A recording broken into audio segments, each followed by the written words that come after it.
A continuación, Quito TV.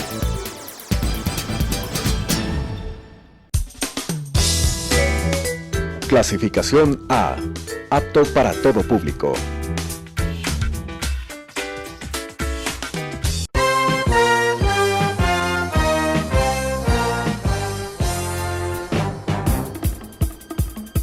Un tiempo con las noticias desde la capital. Un tiempo con las noticias de la capital. Quito TV. Un tiempo de noticias en Telesucesos, Canal 29.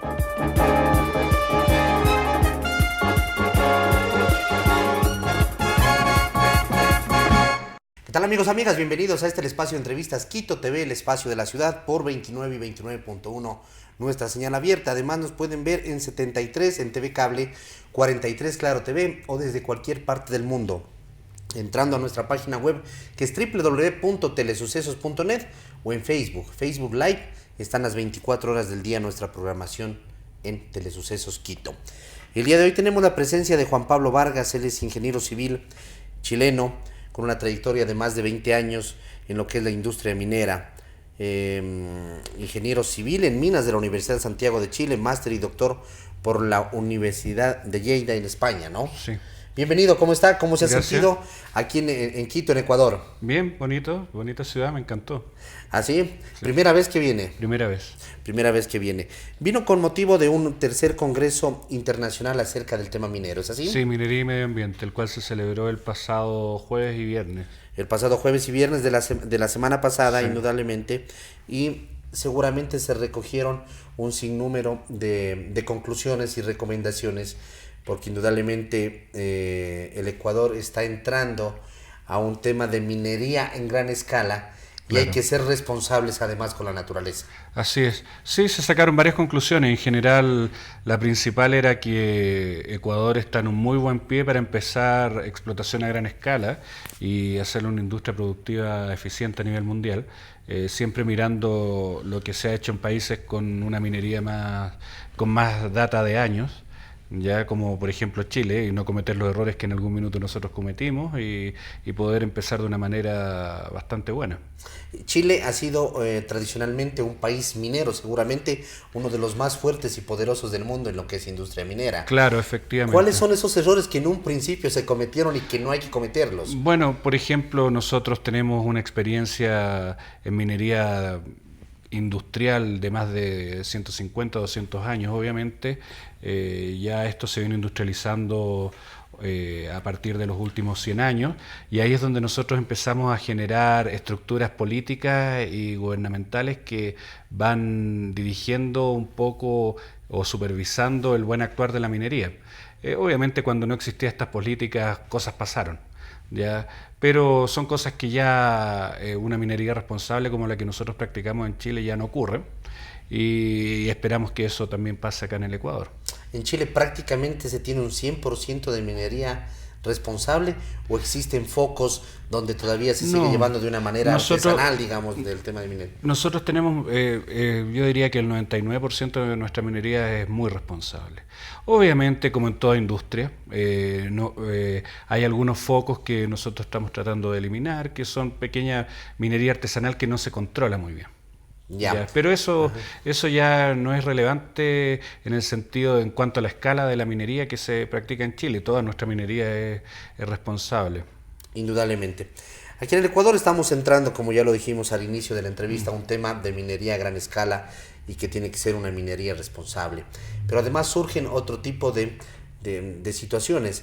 El hecho de que mucha gente dice, no podemos topar en nada la naturaleza, pero uno entra en ese dilema, ¿no? O sea, tengo una gran riqueza en mi subsuelo, e indudablemente, ¿qué hago? O sea, si no la exploto es como no tenerla, e indudablemente uno se necesita también recursos como Estado. Mire, todas las actividades económicas que potencian el desarrollo social y económico de una nación tienen algún efecto sobre la naturaleza. El turismo la tiene, la industria agroforestal también lo tiene, ¿ya? La minería no es exento de eso. Cuando uno trabaja en una minería responsable, trata que todos esos hechos se minimicen, ¿ya? Y es por eso que nosotros hablamos de una minería sustentable o sostenible en el tiempo, ¿ya? Y eso se puede hacer. Eso se puede hacer. Evidentemente hay condiciones que obviamente no se permitirán, que en lugares reservados o de reserva natural no habrá una explotación minera. Ese es el caso de Ecuador. ¿Ya? Así que en ese sentido yo creo que hay que tener mucha tranquilidad. Ahora bien, hay una cosa que es muy importante en la minería, la capacidad de empleo que tiene, la capacidad de generación de empleo que tiene. Es muy superior a las demás actividades productivas que por lo general se manejan en una nación. Por ejemplo, nosotros en una localidad muy cercana a Santiago, en algún minuto tratamos de ver cómo se podía hacer la reconversión de la minería a otras actividades, por ejemplo al agro, pero nos dimos cuenta que esta era una población muy pequeña, de 700 personas. ¿Ya? Nos dimos cuenta que en general el agro tenía la capacidad de entregar 60, 70 empleos, no más que eso. 70 y el resto, plazas de empleo, ¿ya? Sí, y el resto era minería. Entonces la minería aporta mucho en ese sentido. ¿Ya? Y eso se repite en otros países del mundo, es el mismo efecto. Se necesita más gente. En otros países ha ido disminuyendo la intensidad de la mano de obra porque ha empezado la automatización. Pero en la etapa que está Ecuador en estos minutos, tiene mucho trecho en el sentido de que va a generar mucha mano de obra, mucho empleo. Eso es muy bueno. También lo otro que es muy bueno es que trae recursos a la nación. ¿Ya? Pero aquí es donde todas las políticas de Estado tienen que tender a que estos recursos sean transferidos y se pueda generar un desarrollo social y económico sustentable para la nación. Y que no nos tornemos, al igual que lo que tratamos que no ocurra en Chile, que no dependamos de recursos naturales no renovables como es la minería, y en el caso de usted el petróleo. Tenemos que diversificar nuestra matriz productiva. Indudablemente. En este tercer Congreso de Minería y Ambiente, se determinó que el Ecuador está en el camino correcto dentro de lo que es la minería a gran escala. Existe empezando un marco legal que establezca las directrices claras para el inicio de esa minería a gran escala. Bueno, yo no conozco de cerca el marco legal del Ecuador, pero sí tengo la percepción que el Ecuador va por un buen camino. ¿Ya? Está pronto a comenzar 2 grandes proyectos, 3 en realidad, que al parecer son proyectos muy responsables socialmente y ambientalmente. Y creemos que esto se va a repetir y si se mantiene a lo largo del tiempo va a ser una minería responsable, no tendría por qué no serlo. La minería en el mundo, pero siempre hay focos negros. Hubo algunos problemas, un problema gravísimo en Brasil hace poco, ya, pero eso fue problema seguramente por descuidos que se podrían haber controlado, pero toda la minería puede ser responsable y debe serlo. Claro, dentro del control minero se abarca un sinnúmero de cosas, entre esos que la gente se encuentre en condiciones óptimas de empleo, y hacia eso va, sí, lo responsable, lo sustentable, con el ambiente, con los trabajadores, sí, ¿no? Y con todo lo que pasa. Claro. Entonces, es todo un contexto además. Por supuesto, todo es en un contexto, sobre todo en Ecuador, un país que está empezando, tiene una ventaja con el resto de nosotros que empezamos hace muchos años, que él no tiene por qué empezar donde empezamos nosotros. Ecuador tiene que empezar donde estamos nosotros ahora. ¿Para qué cometer los errores que ya cometimos los países mineros de larga data, como Chile, Estados Unidos, un país minero de larga data, Australia? Ya los cometimos. Eso se puede, es un aprendizaje que no hay que dejar de lado. Precisamente uno de los proyectos que se está aquí en el Ecuador implementando, que es el de la cordillera del Cóndor Mirador, es un proyecto enfocado básicamente en el cobre, ¿no? Sí. Chile es prácticamente el mayor productor, sí, mundial de cobre. ¿Existe un mercado global para el tema del cobre? Sí, y nosotros tenemos tenemos los indicadores y tenemos la data que dice que el consumo del cobre va a aumentar. Está llegando al mundo todo lo que es la electromovilidad, que va a tener un consumo más intensivo de cobre, y eso es bueno para nosotros. También tenemos que fomentar, por otro lado, los reciclajes de estos elementos. Tenemos que hacer la producción minera, la producción de estos recursos naturales no renovables, algo sostenible en el tiempo. Claro, indudablemente, y como hablábamos, como una alternativa, porque sí, Ecuador es un país petrolero, pero las nuevas tecnologías están dejando de lado todo lo que es los derivados de petróleo, por ejemplo. Entonces, en algún momento, seguramente no habrá cama para tanta gente en el tema del petróleo. Volvo, ¿no? La constructora de autos, señaló que ellos para el 2025 ya no iban a tener autos a combustible. con con energía fósil. A la vuelta de la esquina, en el 2025 ya. Sí, está muy cerca. No sé si lo irá a lograr, pero ya lo declaró. Entonces, cuando lo declara, claro, es una meta. Es una meta, y no ha sido el único que lo ha declarado. Otros lo han declarado un poco más allá, a 2030. Quiere decir que ya los que consumían el petróleo están diciendo: nosotros no vamos a consumir más petróleo. Entonces, países como los nuestros que dependen de recursos naturales no renovables, eso es complicado. Entonces, a la vuelta de la esquina, Ecuador tiene una muy buena chance de que esto no le afecte, ¿ya? De que haya un cambio de industria. Ustedes ya tienen experiencia en explotación de recursos naturales no renovables, el petróleo, ¿ya? Entonces, es algo, yo creo, muy provechoso para ustedes. Indudablemente, y sobre todo que existan, que estén establecidos desde el marco legal hasta todas y cada una de las instancias de control para que indudablemente se resguarde el ambiente y el ser humano, e indudablemente no exista tampoco un mercado negro relacionado con todo este tema. Es difícil el mercado negro en la minería propiamente tal. Es gran escala también, ¿no? Y claro, porque, mire, ¿cómo se resguarda siempre? Debe tener toda una estructura, indudablemente. ¿Cómo se resguarda que la minería sea responsable? Porque quienes lo compran, compran a los que tienen un sello verde, a los que dicen: mire, ¿sabe qué? Yo vendo cobre, pero lo vendo con un sello verde, es mi sello de calidad. Ah, ya, entonces a usted le puedo comprar. Eso sucede, y eso es así. Entonces, perfecto, y se va a seguir incrementando. Entonces, el pie, a mí me ha llamado mucho la atención. Para nosotros es difícil, como chilenos, poder ver un rechazo a la minería, porque nosotros la aceptamos muy bien. Nosotros no tenemos grandes rechazos. Es parte del día a día. Es parte de nuestro ADN. Así es. ¿Ya? Entonces, cuando estando acá en Ecuador, me he dado cuenta que aquí hay mucho rechazo. Pero yo creo que el rechazo pasa por dos cosas. Un poco porque la comunidad no conoce bien la minería. Claro, hay una ignorancia, digamos, del tema. Y esa es una función del Estado, dársela a conocer a la comunidad, demostrarle que es una industria responsable. Y por otro lado, creo que, y esto pasa en todo el mundo, ¿ya? Primer mundo, a nosotros nos pasa, a todos nos pasa, siempre hay alguien que hace las cosas mal. Entonces, ese punto negro que es muy chiquitito, mancha toda la industria. Y eso no puede ser. Entonces ahí es donde los estados deben estar muy fuertes en el sentido de controlar que se cuide el ambiente, que se mantengan las condiciones laborales de los trabajadores y que sea una industria responsable. Así es.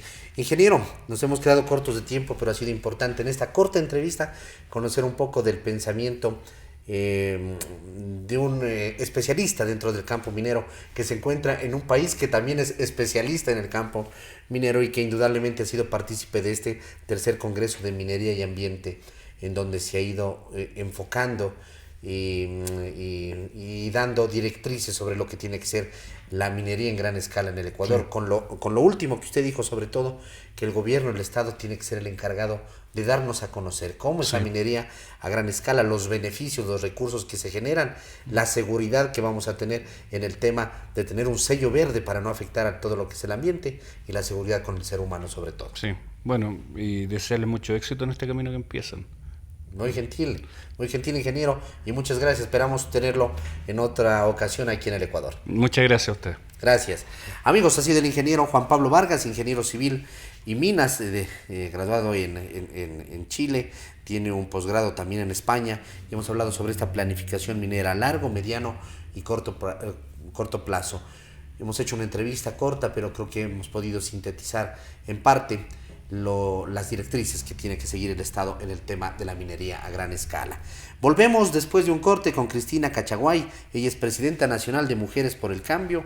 Vamos a hablar sobre las reformas al Código Orgánico Integral Penal. Regresamos con más de Quito TV.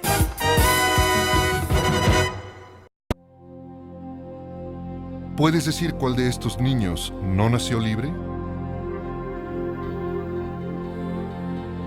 ¿Puedes decir cuál de estos niños no nació con igualdad? ¿Puedes decir cuál de estos niños no merece ser tratado con dignidad?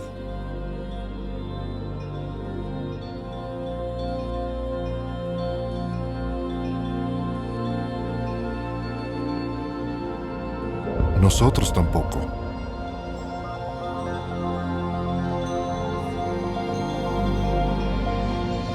Derecho humano número 1. Todos hemos nacido libres e iguales.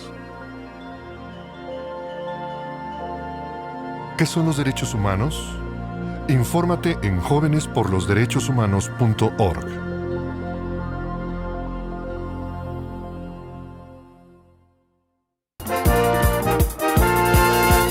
Continuamos con Quito TV. Amigos, de vuelta en este espacio informativo, Cristina Cachaguay, como ya lo anunciamos antes de la pausa, presidenta nacional de Mujeres por el Cambio. Vamos a hablar sobre las reformas al COIP, al Código Orgánico Integral Penal.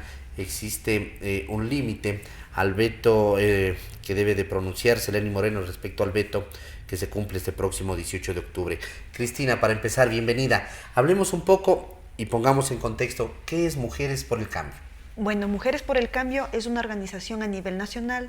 Somos mujeres donde participamos mujeres profesionales, trabajadoras, pequeñas comerciantes, mujeres jóvenes universitarias y que nos organizamos en los barrios de los sectores populares. Somos unas mujeres que nos organizamos en defensa y promoción de nuestros derechos. Tenemos varios derechos que no son reconocidos o que están en la Constitución, sin embargo, no son efectivizados porque las mujeres desconocemos de esos derechos. ¿Derechos como cuáles? Ahora, en la actualidad, creo que un derecho fundamental es el derecho al trabajo. Tenemos derecho a un trabajo y estabilidad laboral. Sin embargo, con estas nuevas reformas que quieren implementar, hay un despido masivo.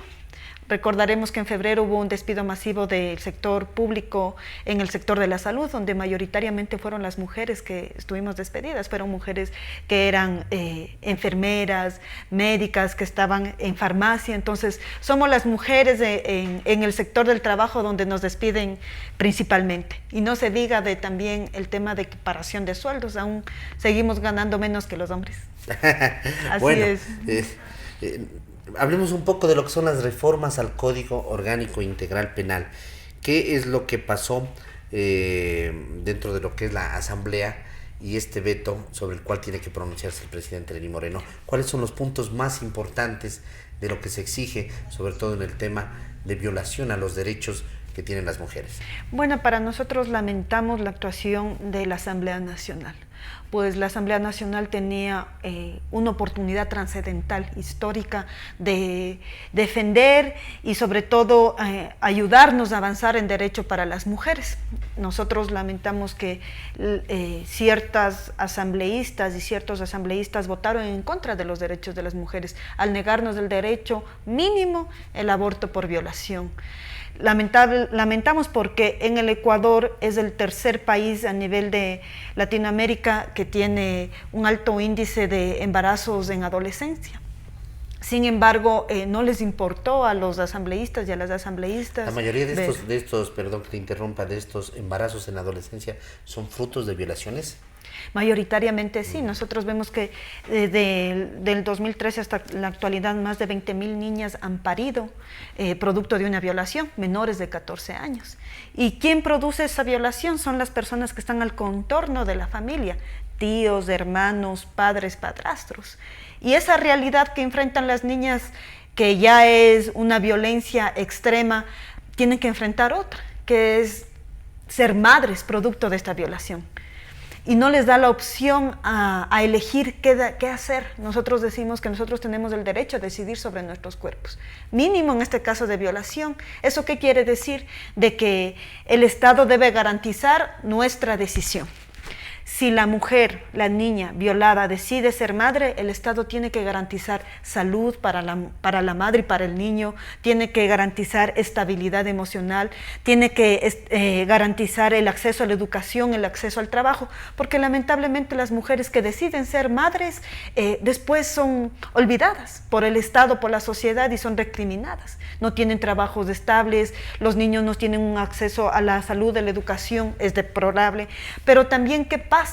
De que a pesar de que nos negaron esa opción, las mujeres seguimos abortando, las niñas se van a seguir practicando.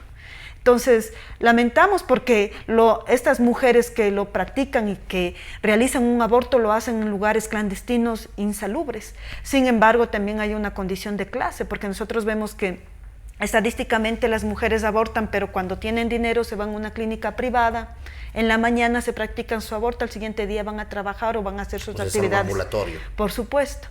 Pero las mujeres, las jóvenes, pobres, de sectores populares enfrentamos otra realidad. Muchas veces lo hacemos en casa, muchas veces lo hacemos en lugares insalubres que posteriormente nos llevan a las muertes. Entonces, el aborto es necesario conversarlo, hablarlo entre toda la sociedad. Crear un marco legal también, ¿no? Porque indudablemente tiene que haber un respaldo a este tema en el que se determine que realmente fue una violación, que se determine que las niñas, cuando tienen un tipo de violación sistemática dentro del hogar, tengan la seguridad a nivel de educación, a nivel de respaldo de instituciones, que sepan a qué número llamar, cómo defenderse, porque a veces el primer obstáculo se lo encuentra en la casa mismo, ¿no? La mamá dice: ¿cómo vas a estar hablando que mi esposo te está violando, tu padrastro te está violando? No les creen, pero tiene que haber las instancias necesarias para que esa niña a tiempo pueda indudablemente acudir a esas instancias, ¿no?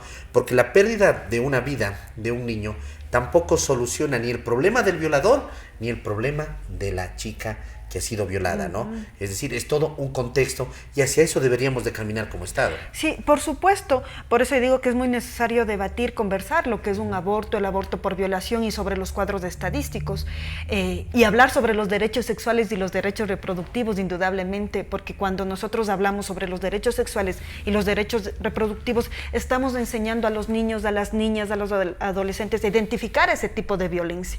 Porque ¿qué sucede a las niñas de 7, 8 años, 9 años que posteriormente, que después de 1 año o de 2 años transcurridos que se va dando la violación sistemáticamente quedan embarazadas? Pero a veces esas niñas no logran entender qué es lo que sucede.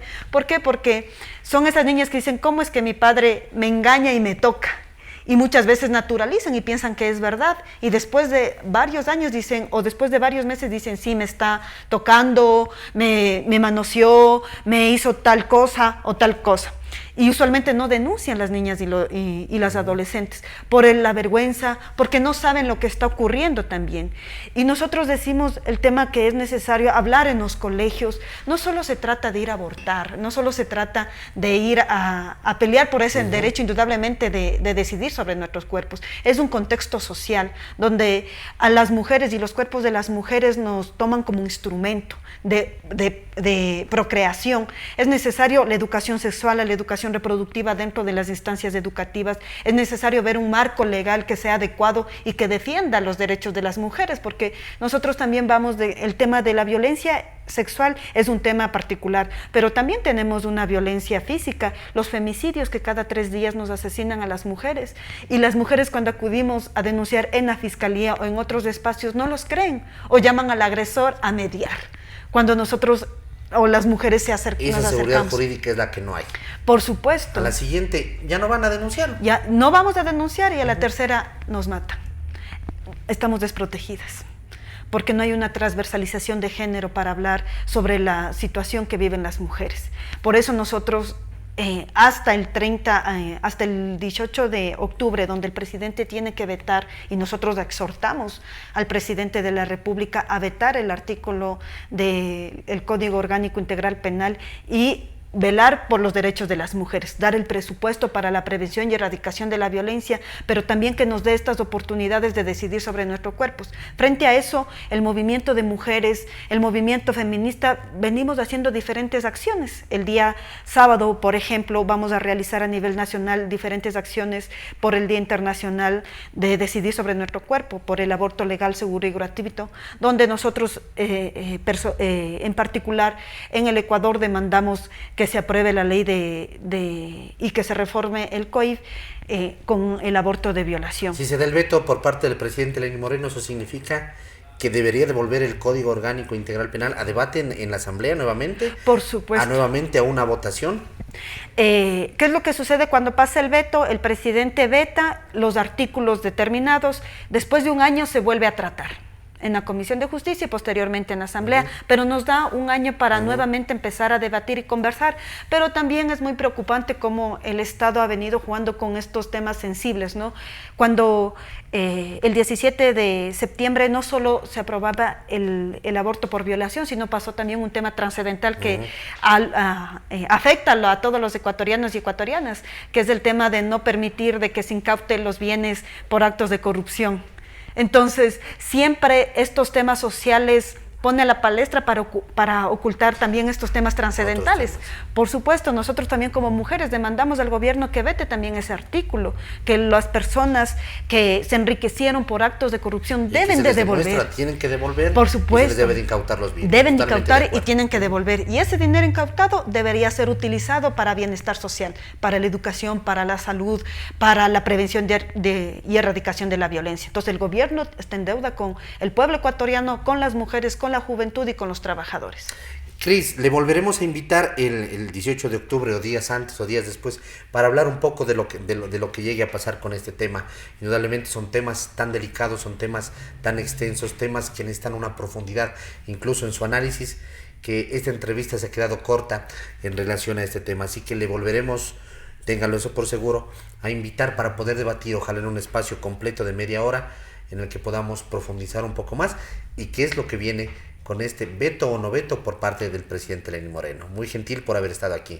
Muchas gracias, pero también aprovecho que el movimiento de mujeres vamos a hacer diferentes actividades hasta el veto, pero posteriormente estamos organizándonos para participar el 25 de noviembre, Día de la No Violencia. Eso están publicando ustedes en redes sociales, ¿no? Demos a conocer las redes sociales, de esa manera la gente les sigue, conoce las actividades, conocen qué es lo que están haciendo. Sí, bueno, para contactarse o sobre todo ver todas las acciones que tiene el movimiento de mujeres y Mujeres por el Cambio, nos pueden seguir en Facebook, en la página de Mujeres por el Cambio Nacional, en Twitter, Mujeres por el Cambio Nacional, y en Instagram. Y sobre todo es invitarles a participar en el congreso de nuestra organización, que se va a realizar el 23 de septiembre. ¿23 de septiembre aquí en Quito. Pero 23 de septiembre ya pasó. El 23 de noviembre. De noviembre aquí en Quito, ya correcto. Perfecto, se va a realizar, 23 de noviembre se va a realizar el Congreso Sigámosles Nacional. En las redes que usted ha dado a conocer para que conozcan un poco más de este tema, ¿no? Muchas gracias. Muy gentil. Amigos, Cristina Cachaguay, presidenta nacional de Mujeres por el Cambio, hemos hablado sobre estas reformas al Código Orgánico Integral Penal. Existe la posibilidad de un veto por parte del presidente Lenín Moreno a la decisión que tuvo la Asamblea en el tema del aborto por violación, el tema también de la incautación de bienes por corrupción, entre otros temas que se fraguaron ese día tan conocido que fue por parte de la Asamblea, de las resoluciones que se dieron la semana pasada. Así que le volveremos a invitar y muchas gracias por haber estado aquí. Amigos, hasta la próxima, que pasen bien, felicidades.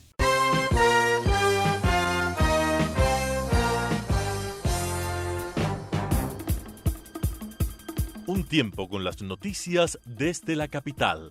Un tiempo con las noticias de la capital. Quito TV. Un tiempo de noticias en Telesucesos, Canal 29.